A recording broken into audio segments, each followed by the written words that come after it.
प्यारे प्रशांत, तो आप सभी का वेलकम करते हैं आज की इस विज्ञान की जबरदस्त सेशन पर, जहां पर मैं कुलदीप सर आप सभी को वेरी वेरी गुड आफ्टरनून करता हूं। और उसी के साथ जो है हमारी आज की बीपीएससी की टीआरई 4.0 की इस विज्ञान की कक्षा में आप सभी का स्वागत करते हुए आज हम पढ़ने वाले और भी महत्वपूर्ण क्वेश्चन जो आपके आने वाले सेशन के लिए बहुत ही ज्यादा इंपॉर्टेंट रहने वाले हैं। तो चलिए शुरुआत करते हैं आज की सेशन की कुछ अलग से। सबसे पहले हम देखने वाले रैपिड सेशन, क्योंकि कल हमारा रैपिड सेशन रह चुका था, तो उसी को कंप्लीट करते हुए सभी लोग तैयार हो जाएंगे हमारे रैपिड फायर के लिए। क्या आप तैयार हो? चलो एक साथ सभी लोग मुझे बताएंगे क्या आप तैयार हो। अगर तैयार हो तो चलो शुरुआत करते हैं। तो सबसे पहला क्वेश्चन आपका ये रहा आपके स्क्रीन के ऊपर। चलिए बताइए इसका आंसर क्या रहेगा जी। फर्स्ट, और जो अटेंड करेगा आते समय ही लाइक भी कर देगा, ठीक है। चलो आंसर कर देगा। इसका आंसर क्या रहेगा जी। Which among the following is a food tube. निम्नलिखित में से कौन सी आहार नाल है। ये हमारे बीपीएससी टीआरई में पूछा गया क्वेश्चन है। ये बीपीएससी टीआरई में पूछा गया क्वेश्चन। इसका आंसर क्या रहेगा जी। इसका आंसर क्या रहेगा। चलिए सभी लोग इसका आंसर करेंगे। इसका आंसर क्या रहेगा जी। बहुत बढ़िया। इसका आंसर रहने वाला है ओसोफेगस। क्या रहेगा।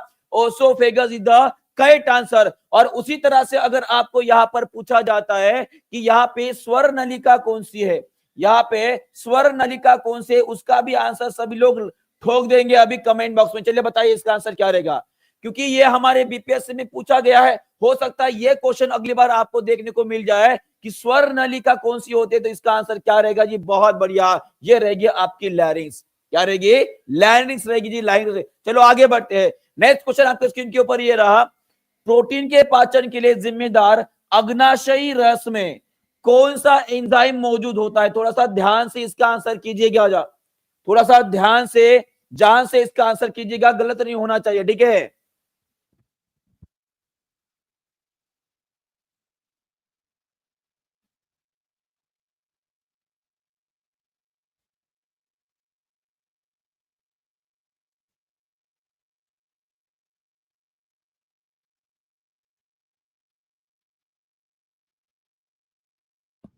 चलो बढ़िया है, सभी लोगों ने आंसर कर दिया। देखो इसका आंसर क्या रहेगा। अग्नाशय के बारे में पूछा गया तो ऑब्वियस है अग्नाशय में कौन सा ऐसा रस होता है जो एंजाइम प्रोटीन के डाइजेशन में मदद करता है। तो इसका आंसर क्या रहेगा जी आपका। वो रहेगा आपका ट्रिप्सिन। क्या रहेगा। ट्रिप्सिन। और यहाँ पे मैक्सिमम अग्नाशय पैंक्रियाटिक जूस, पैंक्रियाटिक बोला गया है ना। यहाँ पे कहा आपको पेट नजर आ रहा है और मैक्सिमम लोगों ने यहाँ पे बी ऑप्शन टिक किया है। एक बात मुझे बताइए, ट्रिप्सिन कहां पर बनता है। यह आपके अग्नाशय में बनता है जी। कहां पे बनता है। अग्नाशय में बनता है। ये पेप्सिन आपको कहां पर मिलेगा। ये आपके पेट में मिलता है भाई साहब। आपके पेट ने ही आपकी गड़बड़ी कर दी।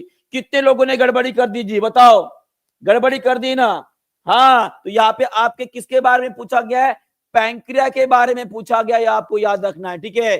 चलो आगे बढ़ते हैं। थर्ड क्वेश्चन आपके स्क्रीन के ऊपर ये रहा। चलो इसका भी आंसर कर देंगे जी। इसका आंसर क्या रहेगा। जल्दी जल्दी। हाँ जी बिल्कुल बिल्कुल। चलो इसका आंसर कर देंगे। Which organ stores water soluble vitamin.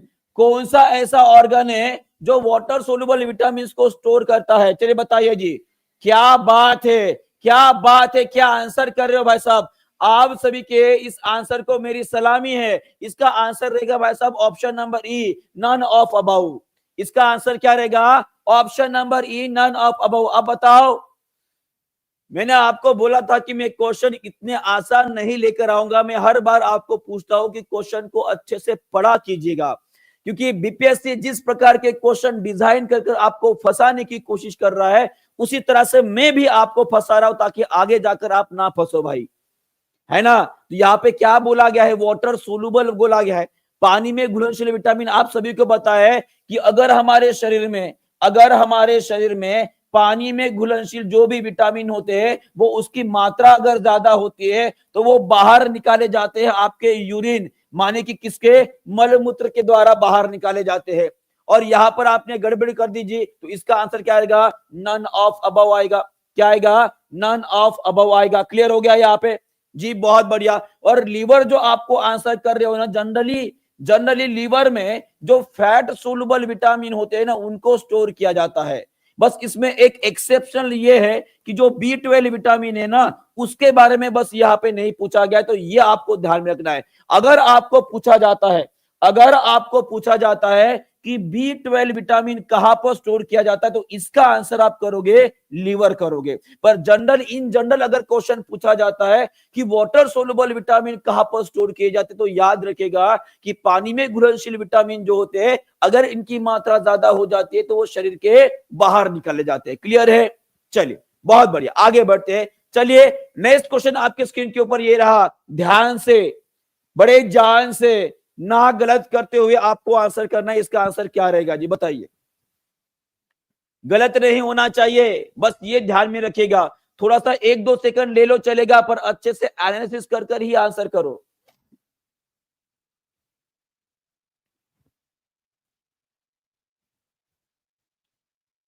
What does trypsin do? Trypsin क्या करता है? ब्रेक डाउन कार्बोहाइड्रेट जी नहीं, इसका काम कौन करता है? ये आपका एमिलेज एंजाइम करता है। कौन करता है? एमिलेज एंजाइम करता है। सिंथेसिस ऑफ प्रोटीन कौन करता है? ये आपका राइबोसोम करता है। कौन करता है? राइबोसोम करता है। ब्रेक डाउन ऑफ फैट कौन करता है? ये करता है कौन जी? कौन करता है? लाइपेज करता है। कौन करता है? लाइपेज। और ब्रेक डाउन ऑफ प्रोटीन कौन करता है? तो इसका आंसर रहेगा आपका ट्रिप्सिन। इसका आंसर क्या रहेगा? ट्रिप्सिन और पेप्सिन, ये दोनों भी एंजाइम जो इसको तोड़ते थे। आंसर क्या आएगा आपका? ऑप्शन नंबर डी रहेगा जी। Option number D is the correct answer. Option number D is the correct answer. Clear है? चलो आगे बढ़ते हैं। Next question, growth of algae can be controlled by. यहां पे बोला गया है कि अगर हमें शैवाल की वृद्धि को नियंत्रित करना है, उसे रोकना है, तो उसके लिए आप कौन सा उपाय करोगे? चलिए जल्दी जल्दी आंसर करेंगे। इसका आंसर क्या रहेगा? फास्ट, जल्दी जल्दी आंसर करेंगे। इसका आंसर रहेगा फास्ट।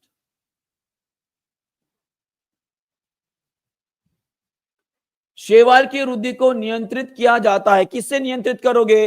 क्लोरीनेशन करोगे, एरेशन करोगे, फिल्ट्रेशन करोगे? आंसर रहेगा आपका क्लोरीनेशन से। क्या करोगे जी? सिंपल सी बात है, हमने पढ़े हैं। किसी भी अगर अगर मान लीजिए, जिसे हम अलगल पुम बोलते हैं, आपने अक्सर देखा होगा तालाब, नाले, नालियां जो होती है, उनमें अलगी की प्रमाण बहुत ज्यादा अगर बढ़ जाती है, शैवाल की अगर बहुत ज्यादा मात्रा बढ़ जाती है, तो उसमें ब्लीचिंग पाउडर डाला जाता है। क्या डाला जाता है? ब्लीचिंग पाउडर डाला जाता है। और ये ब्लीचिंग पाउडर जो है, इसमें कौन सी गैस होती है? चलो सभी लोग कमेंट बॉक्स में लिखेंगे। ये ब्लीचिंग पाउडर में कौन सी गैस होती है जी? वो होती है आपकी क्लोरीन गैस होती है। कौन सी गैस होती है? क्लोरीन गैस होती है। और क्लोरीन गैस से जब पानी को स्वच्छ किया जाता है, उसे सुंदर बनाया जाता है भाई साहब, उस टाइम पे उस प्रोसेस को, उस विधि को हम क्या बोलेंगे? उसको बोलेंगे हम क्लोरीनेशन बोलेंगे। क्लियर है? चलिए बहुत बढ़िया, आगे बढ़ते हैं। और सभी लोग जो है ब्लीचिंग पाउडर का केमिकल फार्मूला जो है कमेंट बॉक्स में लिख देंगे। ब्लीचिंग पाउडर का जो केमिकल फार्मूला है, जो केमिकल फार्मूला है, वो कमेंट बॉक्स में लिख देंगे। चलिए बताइए इसका आंसर क्या रहेगा? फास्ट, जल्दी जल्दी आंसर करेंगे। स्किन कैंसर भी होता है जी? बिल्कुल होता है जी। क्लोरीन बहुत ही भयानक गैस है, ठीक है। इसका ब्लीचिंग जो करने का, ब्लीच करने का जो पावर है, बहुत जबरदस्त है। बहुत बढ़िया जी। Chemical formula CaOCl2। बहुत बढ़िया, CaOCl2। इसका नाम भी लिख दो भाई साहब। इसका नाम क्या रहेगा? इसे बोलेंगे कैल्शियम ऑक्सीक्लोराइड। क्या बोलेंगे? कैल्शियम ऑक्सीक्लोराइड या कैल्शियम हाइपोक्लोराइड। ये दोनों भी नाम आपको ध्यान में रखने हैं, ठीक है। चलो आगे बढ़ते हैं। 5वें नंबर का क्वेश्चन आपके स्क्रीन के ऊपर ये रहा, और इसका भी आंसर गलत ना करिएगा। ये हमारे बीपीएससी में पूछा गया क्वेश्चन है जी। चलो बताओ।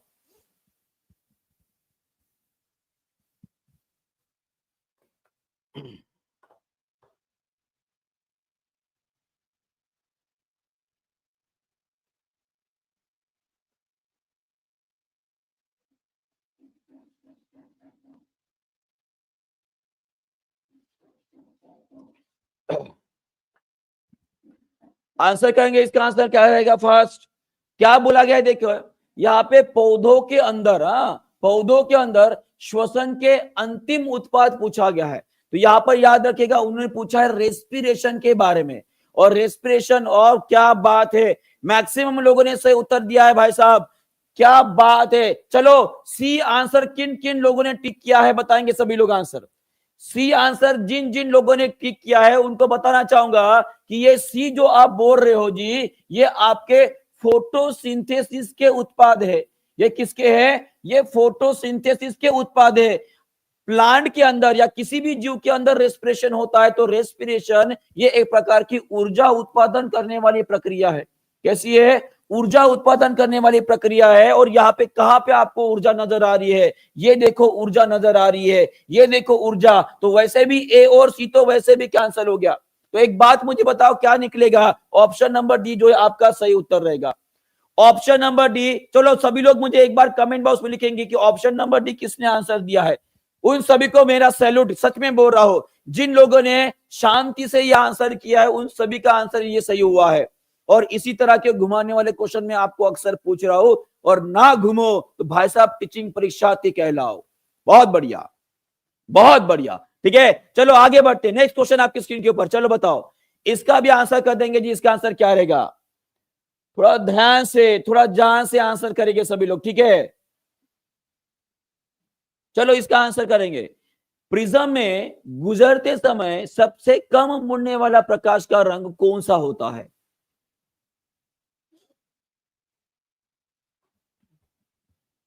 क्या बात है।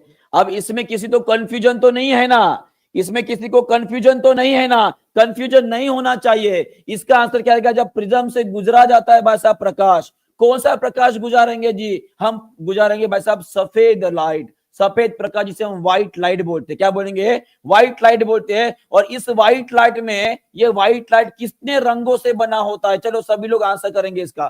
कितने रंगों से बना होता है? तब तक इसका आंसर मैं बता देता हूं, वो रहेगा आपका रेड लाइट। कौन सा रहेगा? Red light. और कितने रंगों से बना होता है? ये 7 रंगों से बना होता है। कितने रंगों से बना होता है? 7 रंगों से बना होता है। और इसी हम क्या बोलते हैं जी? इसी हम विजिबल स्पेक्ट्रम ऑफ लाइट बोलते हैं, विजिबल लाइट बोलते हैं। ये आपको ध्यान रखना है। और इस विजिबल लाइट की हम इंसानों के लिए रेंज क्या है, इसका आंसर आप जो है कमेंट बॉक्स में लिख दोगे, ठीक है जी? ये हमने पढ़े हैं। चलो आगे बढ़ते हैं। नेक्स्ट क्वेश्चन आपके स्क्रीन के ऊपर ये रहा।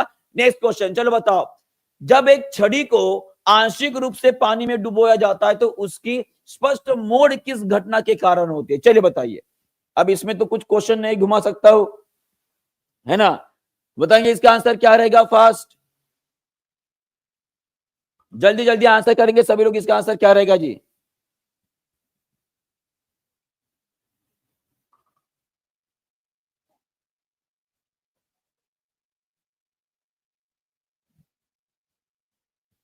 डन, सभी ने आंसर दे दिया है।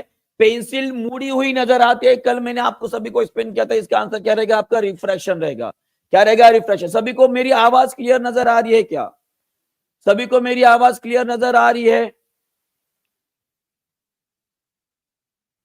आवाज क्लियर नजर?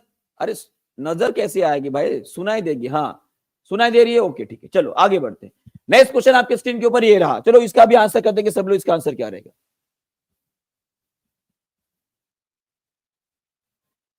बहुत बढ़िया। देखिए यहां पे जो पूछा गया है जी, सबसे कम पूछा गया है। सबसे कम मुड़ने वाला पूछा गया है। सबसे कम मुड़ने वाला रहता है आपका रेड।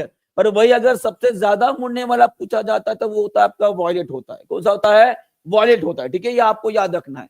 चलो इस क्वेश्चन का आंसर कर दिए सभी ने। क्लोरोफिल कौन से प्रकार का लाइट जो है वो सर्वाधिक एब्जॉर्ब करता है? जहां पे फोटोसिंथेसिस करने की जो प्रक्रिया होती है, जो प्रक्रिया होती है वो सर्वाधिक होती है। तो इसका आंसर क्या रहेगा जी? इसका आंसर रहेगा आपका रेड एंड ब्लू। कौन सा रहेगा?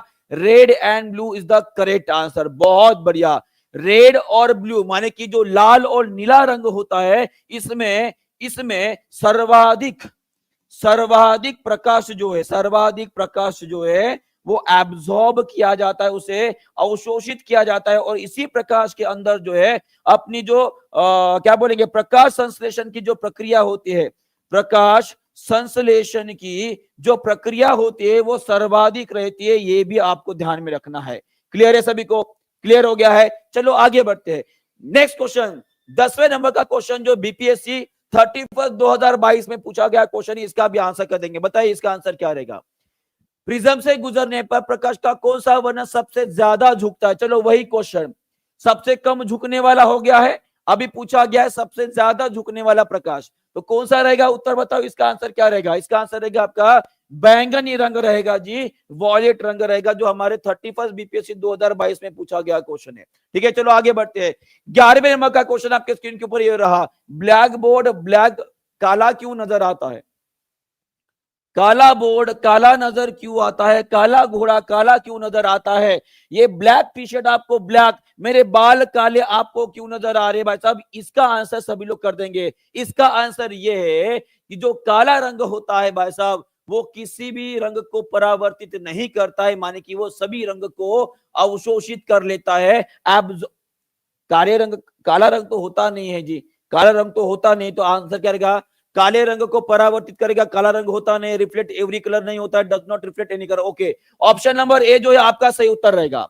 ऑप्शन नंबर ए जो है, अरे काला रंग होता ही नहीं, काला रंग कहा देखे भाई साहब आपने? ठीक है, प्रकाश में काला रंग नहीं होता है, तो काला रंग क्या करता है? देखो काला रंग क्या करता है, काला रंग क्या करता है भाई साहब, ये जितने भी प्रकाश इसके ऊपर गिर रहा है, उस सभी प्रकाश को वो क्या कर देगा? अवशोषित कर लेगा। अवशोषित कर लेगा, इसका मतलब क्या है जी? वो किसी भी रंग को परावर्तित नहीं करेगा, सिंपल सी बात है। और यही आपका आंसर यहाँ पे रहेगा, किसी भी रंग को वो परावर्तित नहीं करेगा। और मैं अगर आपको पूछूं, देखते कितने लोग यहाँ पे आंसर करेंगे कि अगर मान लीजिए लाल रंग लाल क्यों दिखाई देता है? चलो बताएंगे सब लोग आंसर, देखते कितने लोग इसका सही उत्तर कर पाते हैं।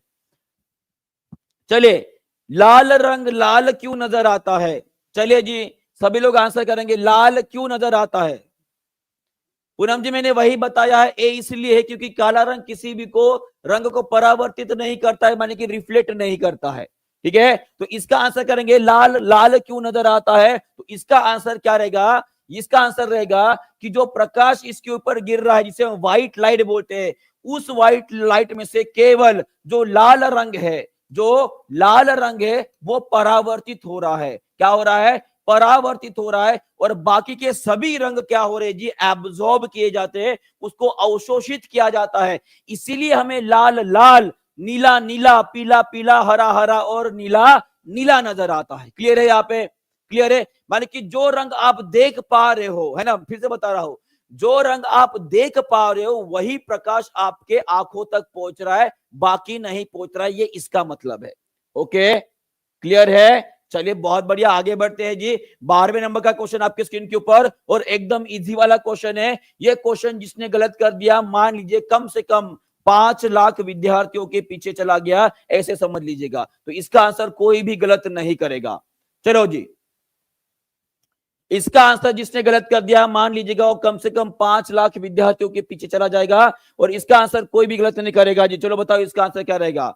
बहुत बढ़िया, इसका आंसर क्या रहेगा? Electromagnetic wave. कौन से रहेगी? इलेक्ट्रोमैग्नेटिक वेव रहेगी। और उसी तरह से लाइट वेव को और एक नाम से भी पूछा जाता है, उनको गिना जाता है, उनको बोला जाता है, वो आपकी नॉन मैकेनिकल वेव। क्या होती है जी? नॉन मैकेनिकल वेव, माने कि इसे बोला जाता है गैर यांत्रिक तरंग बोली जाती है। ठीक है, ये भी आपको ध्यान में रखना है। और इस लाइट को, प्रकाश को या इलेक्ट्रोमैग्नेटिक वेव को किसी भी माध्यम की आवश्यकता नहीं होती है, माध्यम की आवश्यकता नहीं होती है। ठीक है, ये हो गया आपके 12वें नंबर का क्वेश्चन। आगे 14वें नंबर का क्वेश्चन, क्वेश्चन को अच्छे से पढ़कर आंसर करिएगा, क्वेश्चन को अच्छे से पढ़कर आंसर कीजिएगा। क्या पूछा गया है? निम्नलिखित में से किस में अधिकतम विद्युत प्रतिरोधकता है? तो इसका आंसर क्या रहेगा? इसका आंसर रहेगा आपका नाइक्रोम। क्या रहेगा? Nichrome is the correct answer. यहाँ पे रेजिस्टिविटी नहीं पूछी गई है, यहाँ पे आपको प्रतिरोधकता पूछी गई है, इसीलिए आंसर आपका आएगा नाइक्रोम। नाइक्रोम ये एक प्रकार का निकल और क्रोमियम से बना हुआ एक मिश्र धातु है, निकल और क्रोमियम से बना हुआ मिश्र धातु है, ये आपको ध्यान में रखना है। और इसी में कौन सा विद्युत का प्रभाव आपको नजर आएगा? ये आपको नजर आएगा विद्युत का उष्मा प्रभाव, विद्युत का उष्मा प्रभाव नजर आएगा। और उसी तरह से ये कहां पर इस्तेमाल किया जाता है? आपके घर में पानी गर्म करने का वस्तु है, आपके अगर घर में माइक्रोवेव है, आपके घर में अगर वाटर हीटर है, कुछ भी है, जो भी गर्म करने की चीजें है, उनमें जनरली सबसे ज्यादा इस्तेमाल करने वाला जो मिश्र धातु है आपका नाइक्रोम है। क्लियर है? चलो आगे बढ़ते हैं, और हमारे रैपिड फायर का आज का आखिरी का क्वेश्चन। चलो बताओ इसका आंसर करेंगे, और उसके बाद इस 15 में से आपको कितने मार्क्स मिले वो भी आप सभी लोग कमेंट बॉक्स में लिख दोगे। चलो बताओ इसका आंसर क्या रहेगा? प्लाज्मा झिल्ली का मुख्य कार्य क्या है? प्लाज्मा झिल्ली का मुख्य कार्य क्या होता है? चलो बताओ। ये क्वेश्चन मैंने कल आपको बहुत अच्छे से एक्सप्लेन किया था। अगर आपको पता होगा कि प्लाज्मा झिल्ली का मुख्य कार्य कौन सा होता है, तो वो सिलेक्टिव परमिएबल मेम्ब्रेन होती है, मानी कि चयनात्मक पारगम्य झिल्ली होती है, जो हमारे काम की वस्तु को अंदर जाने देती है और बिना काम की चीजों को बाहर निकाल देती है। तो चलो बताओ, सभी लोग कमेंट बॉक्स में आंसर करेंगे कि बताओ 15 में से भाई साहब बताओ कितने शेयर और शेयरनियों ने, कितने शेयर और कितने शेयरनियों ने 15 में से 15 ले लिए हैं? चलिए सभी लोग कमेंट बॉक्स में लिखेंगे। और मैं टेक्निकल टीम को गुजारिश करता हूं कि भाई साहब जिन्होंने 15 में से 15 मार्क्स लिए हैं, उनके सबके नाम जो है स्क्रीन के ऊपर दिखा दीजिए भाई साहब, ताकि उनको भी अच्छा लगेगा, है ना। उनमें भी एक कॉन्फिडेंस बूस्ट होगा, और जिनको कम मिले हैं उनको भी लगेगा कि मेरा भी नाम वाईटी के ऊपर आना चाहिए। तो जिनको लगता है कि वाईटी के ऊपर आना चाहिए, तो एक और रैपिड फायर सेशन लूंगा जो हमारे सेशन के अंत में रहेगा, वहां पे आपको पूरे में से पूरे मार्क लेना है। ठीक है जी, क्लियर है? चलो बहुत बहुत धन्यवाद आप सभी का। ठीक है, चलो आगे बढ़ते हैं। और आज के सेशन का पहला क्वेश्चन आपके स्क्रीन के ऊपर ये रहा। चलिए बताइए इसका आंसर। अथर जी को 15 में से 15, बहुत बढ़िया जी। टेक्निकल टीम ध्यान नहीं दे रही है हमारी तरफ है। चलिए, ए बी और ओ खून ग्रुप वाली प्रणाली का आविष्कार करने वाले वैज्ञानिक कौन है जी? चलो बताओ इसका आंसर क्या है जी? इसका आंसर है हमारे कार्ल लैंडस्टेनर। कौन है जी? Karl Landsteiner. ये वैज्ञानिक है जिन्होंने सबसे पहले ए बी ओ इस ब्लड ग्रुप के बारे में बताया था। और ये वो वैज्ञानिक है जिन्होंने ये 3 ग्रुप के बारे में बताया था। कौन सा? A blood group, B blood group और ओ ब्लड, ए बी और ए बी। ठीक है, ए बी, ठीक है, इनके बारे में बताया था, आपको याद रखना है। अगर इनमें से आपको पूछूं कि ए ब्लड ग्रुप में कौन से प्रकार के एंटीबॉडीज होते हैं, तो देखो एक बात हमेशा ध्यान में रखेगा। अगर ए ब्लड ग्रुप है, ए ब्लड ग्रुप है, तो उसके अंदर जो है भाई साहब बी एंटीबॉडी जो होती है भाई साहब, वो बी टाइप होती है, आपको ध्यान में रखना है। वही अगर आपके शरीर में बी टाइप का ब्लड ग्रुप है, तो उसके अंदर आपका एंटीबॉडी ए रहेगा। पर अगर ए बी के बारे में पूछा जाता है, देखिए बहुत इंपॉर्टेंट सवाल आपके साथ शेयर करना चाहता हूं। अगर पूछा जाता है कि जिन लोगों का ए बी ब्लड ग्रुप है, इनके अंदर कौन सी एंटीबॉडीज पाई जाती है, तो इसका आंसर रहेगा कोई नहीं, कोई नहीं पाई जाती है, आपको याद रखना है। क्लियर है? सभी लोग एक बार कमेंट बॉक्स में लिखेंगे, क्या लिखेंगे कि ऐसा कौन सा ब्लड ग्रुप है जिसके अंदर कोई भी एंटीबॉडीज नहीं पाई जाती है, तो उसका आंसर आप क्या करोगे जी?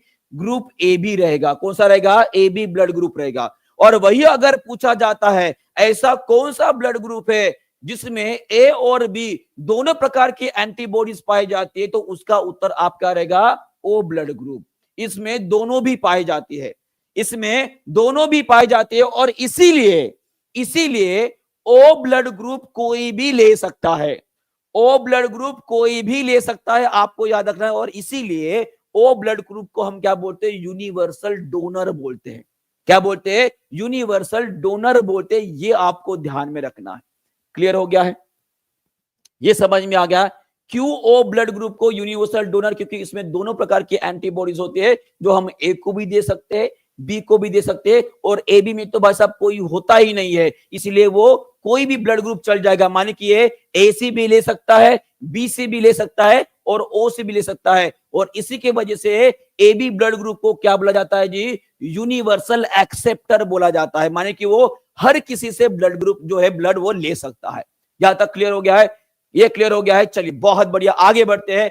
थोड़ा सा जान लेते हैं कि ये जो आपका पॉजिटिव निगेटिव ब्लड ग्रुप होता है वो एक्चुअली होता क्या है। सभी लोग इसके ऊपर ध्यान देंगे। अगर आपको क्वेश्चन पूछा जाता है कि मान लीजिए आपके ए बी पॉजिटिव या आपका ब्लड ग्रुप है, या कोई बी पॉजिटिव आपका ग्रुप है, तो ये बी पॉजिटिव का मतलब क्या होता है? ये जो यहाँ पे धनात्मक आपको चिन्ह नजर आ रहा है, इसका मतलब क्या होता है? ये बताता है कि आपकी जो आरबीसी है, जो आपकी लाल रक्त कोशिका है, इनके ऊपर जो है आपको आयरिश फैक्टर, माने कि रिसस फैक्टर जिसे बोलते हैं, माने कि एक प्रकार का क्या है जी?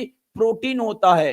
क्या होता है? एक प्रकार का प्रोटीन पाया जाता है, और उसी के वजह से जिनके आरबीसी के ऊपर ये प्रोटीन मौजूद है, उसे ब्लड ग्रुप में पॉजिटिव लगाया जाता है। अगर किसी के आरबीसी की उस कोशिका के ऊपर आपको कोई भी वो आपको प्रोटीन नजर नहीं आ रहा है, तो इसे बोला जाता है आपका निगेटिव ब्लड ग्रुप बोला जाता है। क्लियर है? तो यहाँ पे एक बार हाथ ऊपर करके बताएंगे कितने लोगों का यहाँ पे पॉजिटिव ब्लड ग्रुप है। चलो बताओ जी, देखते हैं कितने लोगों के खून में आरएच फैक्टर पाया जाता है। चलो, और इसके बारे में एक इंटरेस्टिंग बात मैं आपको बताने वाला हूं। चलो बताएंगे, सभी लोग आंसर करेंगे। देखते हैं कितने लोग ऐसे हैं जिनका ब्लड ग्रुप पॉजिटिव है। क्या बात है, बहुत बढ़िया, बहुत बढ़िया। और एक बताओ खासियत क्या है, ऐसे बोला जाता है, विज्ञान ऐसे बोलता है कि जिनकी आरबीसी के ऊपर ये आरएच फैक्टर होता है ना, माने कि ब्लड ग्रुप पॉजिटिव होता है, वो कम बीमार पड़ते हैं। क्या पड़ते हैं? कम बीमार पड़ते हैं। और जिनका नेगेटिव ब्लड ग्रुप होता है वो ज्यादा बीमार पड़ते हैं, ऐसे बोला जाता है। ठीक है जी, ये भी आपको ध्यान में रखना है। माने कि ये आरएच फैक्टर जो रिसर्च प्रोटीन होता है भाई साहब, ये जीवाणु से लड़ने में मदद करता है, ऐसे बोलते हैं। और इसी के वजह से जिनका ब्लड ग्रुप पॉजिटिव होता है वो कम बीमार पड़ते हैं। क्लियर है जी, है ना? कितने लोग ये मानते हैं, कितने लोग ये मानते हैं कि जिनका ब्लड ग्रुप निगेटिव है अक्सर कुछ ना कुछ बीमारी उसको लगी पड़ती रहती है। चलो बताएंगे, देखते कितने लोग मानते हैं कि जिनका नेगेटिव ब्लड ग्रुप होता है वो अक्सर बीमार पड़ते रहते हैं, खांसी होगी, सर्दी होगी, कुछ ना कुछ होते रहता है। मानते हो ना? जी हाँ, ये विज्ञान है। ये क्या है? विज्ञान है। क्लियर है? चलो आगे बढ़ते हैं। नेक्स्ट सवाल, नेक्स्ट क्वेश्चन आपके स्क्रीन के ऊपर ये रहा, सभी लोग इसका भी आंसर कर देंगे। 67 बीपीएससी 2021 में पूछा गया क्वेश्चन है। चलो बताओ इसका आंसर क्या रहेगा। निम्नलिखित में से कौन सा सही सुमेलित नहीं है, माने कि नॉट करेक्टली मैच। चलो बताओ आंसर। सर हमारा पॉजिटिव ब्लड ग्रुप है फिर भी हम बीमार पड़ते रहते हैं। तो भाई साहब इसमें दिक्कत आपके ब्लड ग्रुप की नहीं, आपका जो खान पान और आपका जो दिनचर्या है हर रोज की, उसको आपको बदलने की जरूरत है जी। ठीक है, चलो आंसर। तो इसका आंसर क्या रहेगा? हम सभी को पता है कि वोल्ट मीटर ये पोटेंशियल डिफरेंस गिनता है, एमीटर ये करंट को गिनता है, पोटेंशियोमीटर ये इलेक्ट्रोमोटिव फोर्स को गिनता है, जिसे हम क्या बोलते हैं जी? इसे ही बोलते हैं हम ईएमएफ बोलते हैं। और जो हमारा गैल्वेनोमीटर होता है वो भी करंट को गिनता है। बस अब ये यहाँ पे गलत लिखा गया है, या आपको गलत लिखा गया कि गैल्वेनोमीटर जो होता है वो विद्युत प्रतिरोध को नहीं गिनता है जी, ये आपके करंट को गिन सकता है और साथ में ये वोल्टेज भी गिन सकता है, आपको ध्यान में रखना है। ठीक है, गैल्वेनोमीटर। तो सभी लोग मुझे बताएंगे कि ये जो विद्युत प्रतिरोध है इसे गिनने के लिए इस्तेमाल किया जाने वाला इलेक्ट्रिकल डिवाइस का नाम क्या है? उसे बोला जाता है ओहम मीटर बोला जाता है। क्या बोला जाता है? ओहम मीटर बोला जाता है। ये आपको ध्यान में रखना है। क्लियर है जी? चलो आगे बढ़ते, इनके बारे में थोड़ा सा डिटेल में जानते हैं। देखिए वोल्ट मीटर जो है विभवांतर मान की वोल्टेज गिनता है, एमीटर विद्युत धारा को गिनता है, पोटेंशियोमीटर ये विद्युत वाहक बल को गिनता है, जिसे हम क्या बोलेंगे जी? ईएमएफ बोलेंगे। और गैल्वेनोमीटर ये विद्युत धारा की उपस्थिति जानने में मदद करता है। माने कि एक क्वेश्चन मैंने लिया था, अगर आपको याद आ रहा है, गैल्वेनोमीटर के ऊपर एक क्वेश्चन आया था कि galvanometer is used to identify the small amount of current. और इसके साथ मुझे सभी लोग मुझे ये भी बताएंगे, क्या मैं गैल्वेनोमीटर करंट की दिशा जानने के लिए इस्तेमाल कर सकता हूं? क्या करंट की जो डायरेक्शन होती है, जिसे हम डायरेक्शन या दिशा बोलते हैं, क्या इसे जानने के लिए मैं इस्तेमाल कर सकता हूं? यस और नो? चलिए सभी लोग आंसर करेंगे जी। बताइए इसका आंसर क्या रहेगा?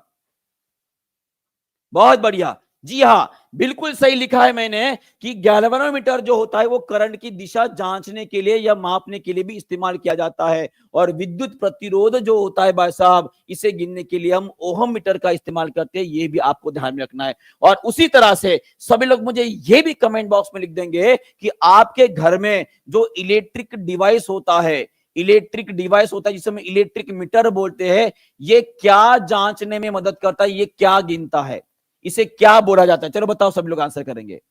देखते हैं, सभी के घर में बिजली का बिल आता है, क्योंकि हर कोई बिजली का इस्तेमाल करता है। ऐसा कोई इंसान नहीं होगा जो बिजली का इस्तेमाल नहीं करता होगा भाई साहब आज की दुनिया में। अगर आप बिजली का इस्तेमाल करें और ईमानदारी से आपके घर में बिजली अगर आ रही है तो भाई साहब मंथली आप बिजली का बिल भी भरते हो, बराबर है। तो आपके घर में जो इलेक्ट्रिक मीटर लगा है उसे क्या बोला जाता है, वो क्या नापता है? तो आपको याद रखना है कि भाई साहब उसे एनर्जी मीटर बोला जाता है। ये आपको ध्यान में रखना है। और ये क्या नापेगा? ये आपकी ऊर्जा नापेगा, आपकी कितनी एनर्जी आप खर्च कर रहे हो भाई साहब, उसको नापने के लिए इसका इस्तेमाल किया जाता है। क्योंकि जो किलोवाट आवर होता है वो किसकी इकाई है? वो एनर्जी माने कि ऊर्जा की इकाई होती है। क्लियर है? चलो आगे बढ़ते हैं, और ये हमने पढ़ लिए है, ठीक है। चलो आगे बढ़ते हैं, गैलोमीटर, ओम मीटर सभी को समझ में आ गया। चलो एक छोटा सा क्वेश्चन मैं पूछता हूं आप सभी को, देखते हैं कितने लोग जो आंसर करते हैं। अगर मुझे एमीटर के बारे में पूछना है, अगर मैं एमीटर को किसी भी सर्किट में इस्तेमाल करना चाहता हूं तो इसको किस तरह से आप लगाओगे, किस तरह से सर्किट में लगाओगे। और वही अगर मैं वोल्ट मीटर की बात करता हूं तो वोल्ट मीटर को आप उसी सर्किट में अगर वोल्टेज गिनने के लिए इस्तेमाल करें तो कैसे लगाओगे। चलो बताओ, ये भी क्वेश्चन हमारे लिए इंपॉर्टेंट है जी, और ये क्वेश्चन हमारे बीपीएससी में एक बार आ चुका है। चलो बताओ, इसका आंसर करेंगे सभी लोग। एमीटर को किस तरह से इस्तेमाल करेंगे और वोल्ट मीटर को कैसे। तो एमीटर के बारे में अगर पूछा जाता है तो वो हमेशा ये सीरीज में लगाया जाता है, श्रेणी में लगाया जाता है, ठीक है। और उसी तरह से अगर वोल्ट मीटर की बात करता हूं तो इसे हमेशा पैरेलल में कनेक्शन लग में जाता है, माने कि ये समांतर में लगाया जाता है, ये आपको ध्यान में रखना है। और उसी तरह से हमारे घर में जो बिजली का तार आता है, जो बिजली का तार आता है उसका कनेक्शन कौन से टाइप का होता है। और उसी तरह से जो स्ट्रीट लैंप्स होते हैं, जो स्ट्रीट लैंप होते हैं, माने कि आपके रास्ते के बाजू में जो खंबे होते हैं भाई साहब दिए के, बराबर है, उसमें कनेक्शन कौन से टाइप का होता है, ये भी सभी लोग बता देंगे। चलो बताओ, ये भी क्वेश्चन हमारे बीपीएससी में पूछे गए इसी बार। चलो बताओ, सभी लोग आंसर करेंगे, लाइक करेंगे, शेयर करेंगे। और अभी तक किन किन किन किन लोगों ने जो लाइक नहीं किए है, जिन्होंने लाइक नहीं किए लाइक ठोक देंगे एक साथ। कैसे ठोकेंगे, एक साथ लाइक ठोक देंगे जी। चलो बताओ इसका आंसर क्या रहेगा, फास्ट। क्या बात है, 650 के आसपास लाइक हुए अभी तक। यहाँ पे 1200 बच्चे हैं, सिर्फ 50% ही लाइक हुए। जिन्होंने अभी तक लाइक नहीं किया है एक साथ लाइक करेंगे, 1000 का टारगेट अपना कंप्लीट हो जाएगा। तो इसका आंसर क्या रहेगा जी, इसका आंसर रहेगा कनेक्शन कौन से टाइप का रहेगा, वो रहेगा आपका पैरेलल कनेक्शन रहेगा। कैसे रहेगा, पैरेलल कनेक्शन होता है माने कि समांतर लगाया जाता है। क्लियर है। और ये क्यों लगाया जाता है ये भी मैंने बताया है, ये क्यों लगाया जाता है ये भी मैंने बताया है, बराबर है। चलो आगे बढ़ेंगे। नेक्स्ट क्वेश्चन आपके स्क्रीन के ऊपर 65th बीपीएससी 2019 में पूछा गया क्वेश्चन है, जो री एग्जाम हुआ था भाई साहब, माने कि ये पेपर पक्का लीक हुआ होगा। क्या करे, बहुत बढ़िया, सभी लोग लाइक ठोक देंगे एक साथ, बहुत बढ़िया।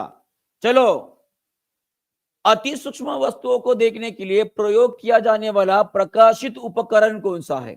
चलिए जी, बहुत बढ़िया जी, इसका आंसर सभी ने कर दिया। इसका आंसर क्या रहेगा, इसका आंसर रहेगा आपका माइक्रोस्कोप रहेगा। Microscope is the correct answer, microscope is the correct answer जी, माइक्रोस्कोप सबसे सही उत्तर रहेगा। क्लियर है। और सभी लोग मुझे बताएंगे कि ये माइक्रोस्कोप में कौन सा लेंस इस्तेमाल किया जाता होगा, यह माइक्रोस्कोप की खोज किसने की होगी। ठीक है, देखते हैं कितने लोग इसका सही उत्तर कर पाते हैं।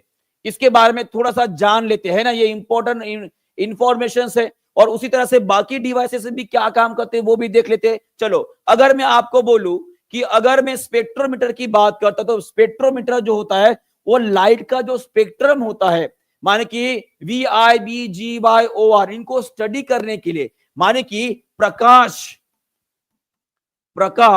के जो विभिन्न रंग होते हैं, ठीक है, उनकी फ्रीक्वेंसी, उनकी वेवलेंथ, माने कि उसके बारे में पढ़ाई करने के लिए, उनका अध्ययन करने के लिए जो है स्पेक्ट्रोमीटर का काम होता है। और ये रहा आपका स्पेक्ट्रोमीटर, कुछ इस तरह से दिखाई देता है। ठीक है। और वही अगर मैं बात करूंगा माइक्रोस्कोप के बारे में, तो माइक्रोस्कोप की खोज करने वाले वैज्ञानिक कौन है, ये है जी वो, ये है वो। एक्चुअली ये पिता पुत्र की जोड़ी है, झाचारियस जॉनसन।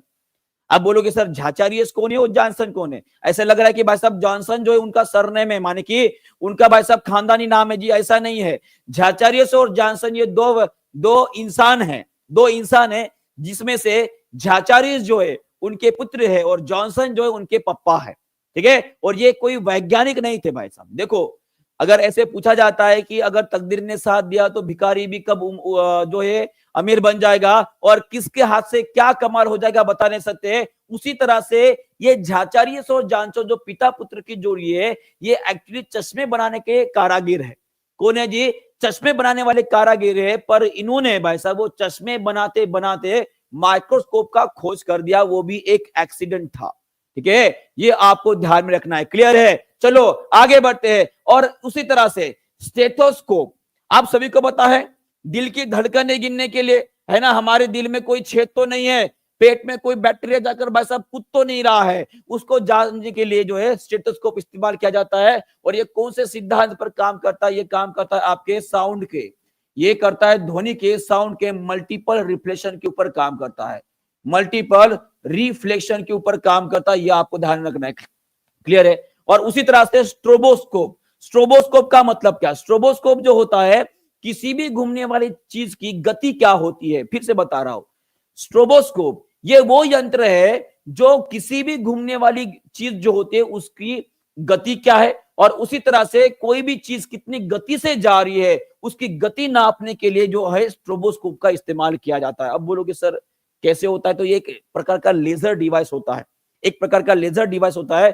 जो चीज घूम रही है सीधे उसके ऊपर निशाना रख दो, वैसा वो चीज की कितनी गति है वो डायरेक्टली बता देगा, वो डायरेक्टली बता देगा। क्लियर है? चलो आगे बढ़ते हैं। नेक्स्ट क्वेश्चन आपके स्क्रीन के ऊपर ये रहा, सभी लोग इसका भी आंसर कर देंगे।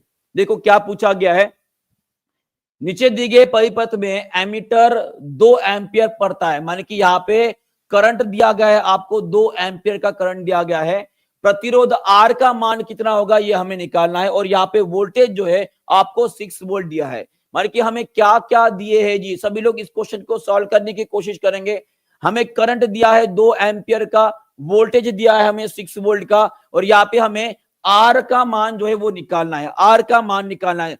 कैसे निकालोगे? सबसे पहली बात यह है कि ये वाला आर और ये जो आपको प्रतिरोध दिया है दोनों भी कैसे श्रेणी क्रम में है, सीरीज में है, तो ऑब्वियसली इन दोनों का टोटल रेजिस्टेंस हमें निकालना पड़ेगा। तो कुल प्रतिरोध कितना हो जाएगा? ये कुल प्रतिरोध हो जाएगा भाई साहब आपका R+2 हो जाएगा। कितना हो जाएगा? R+2 हो जाएगा। अभी हम इस्तेमाल करेंगे कौन सा? Ohm's law. अभी इस्तेमाल करो, हम ओहम्स लॉ इस्तेमाल करते हैं तो क्या मिलेगा? V = I × R बराबर है। तो ऑब्वियसली V दिया है आपको कितना? 6 दिया है, I दिया है आपको 2 दिया है, और ये टोटल रेजिस्टेंस रहेगा यहाँ पे कितना है? वो R+2 है।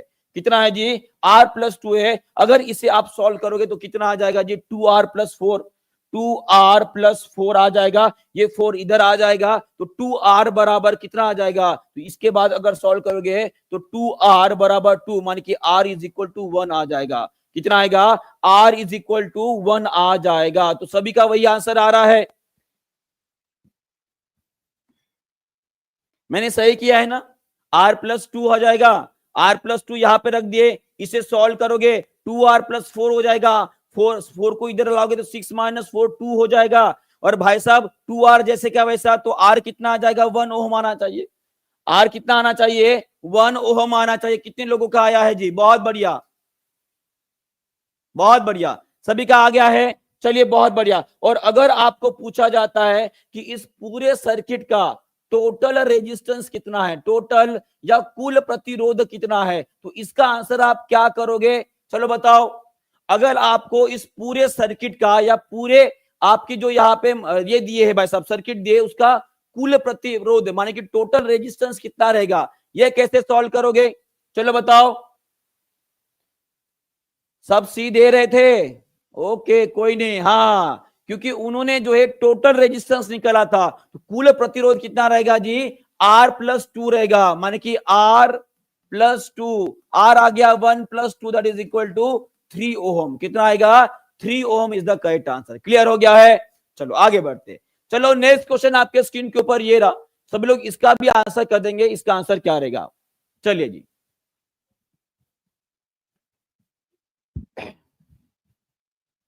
बहुत बढ़िया। चलिए सब लोग इसका आंसर करेंगे। इसका आंसर क्या रहेगा जी?